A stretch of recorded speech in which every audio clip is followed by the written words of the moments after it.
Sering penasaran gak sih, sebenarnya apa yang terjadi di balik layar pas kita lagi asyik nonton film atau kirim email?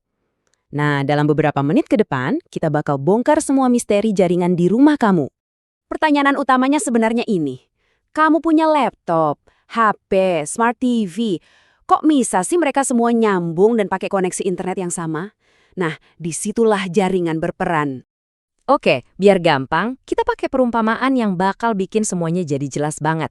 Coba deh, bayangin jaringan di rumah kamu itu kerjanya persis kayak sistem saraf pusat di tubuh kita. Ini bakal jadi panduan kita nih. Kita mulai dari yang paling dasar dulu.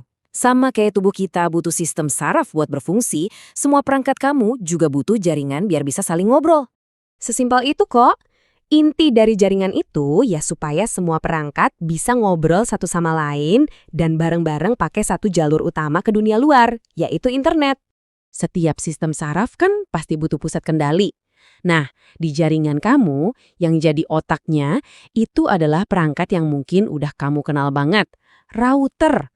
Dia ini nih biang keladinya.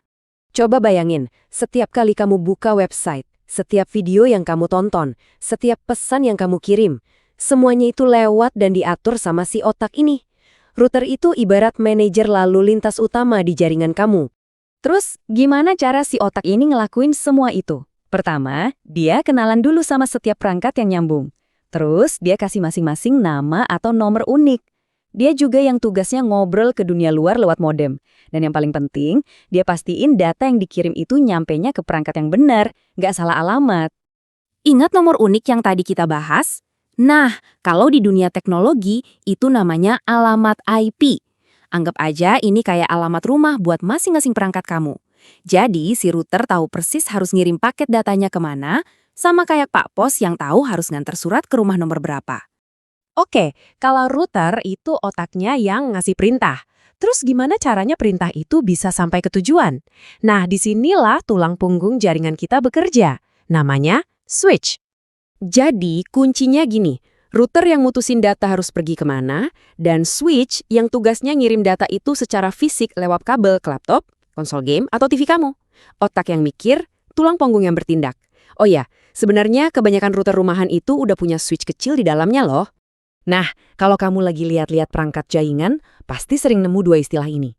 Gigabit, itu yang paling ngebut. Cocok banget buat kamu yang hobi streaming video kualitas tinggi. Kalau Fast Ethernet, itu kecepatan standar yang udah oke banget buat browsing, kirim email, sama main game online. Tinggal pilih aja sesuai kebutuhan. Sekarang kita bahas masalah yang sering banget terjadi. Router kamu biasanya cuma punya 4 colokan, tapi perangkat yang mau disambungin pakai kabel ada lebih dari 4. Gimana dong solusinya? Apa harus beli otak kedua? Tentu aja enggak. Gampang banget. Kamu tinggal beli switch tambahan, terus sambungin aja ke salah satu colokan di router kamu. Tiba-tiba colokan kamu jadi banyak. Dan yang paling keren, router kamu, si otak pinter itu, bakal langsung kenal sama semua perangkat baru dan mulai ngirim data ke sana. Nggak perlu setting yang ribet-ribet. Ada satu hal penting nih yang perlu kamu ingat. Jangan sampai ketukar antara switch sama perangkat jadul yang namanya hub. Hub itu ibaratnya bodoh. Dia ambil data terus teriak ke semua perangkat. Makanya jadi lambat. Kalau switch itu pinter. Dia tahu persis data ini harus dikirim ke perangkat mana. Jadi jauh lebih cepat dan efisien. Oke, yuk kita satuin lagi semua potongan puzzle ini biar kita bisa lihat gambaran besarnya. Dan ini dia rangkuman sempurnanya. Router itu otaknya yang mikir dan ngatur semuanya. Switch itu tulang punggungnya yang nyebarin sinyal dari otak.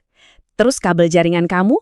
Nah, itu adalah saraf-saraf yang ngebawa sinyal ke setiap bagian tubuh di jaringan kamu. Jadi sekarang kamu udah nggak lagi lihat kotak-kotak misterius itu sebagai barang rumit, tapi sebagai sebuah sistem yang teratur kan? Pertanyaannya sekarang, dengan pengetahuan baru ini, kekuatan baru apa nih yang bakal kamu kasih ke jaringan di rumah kamu?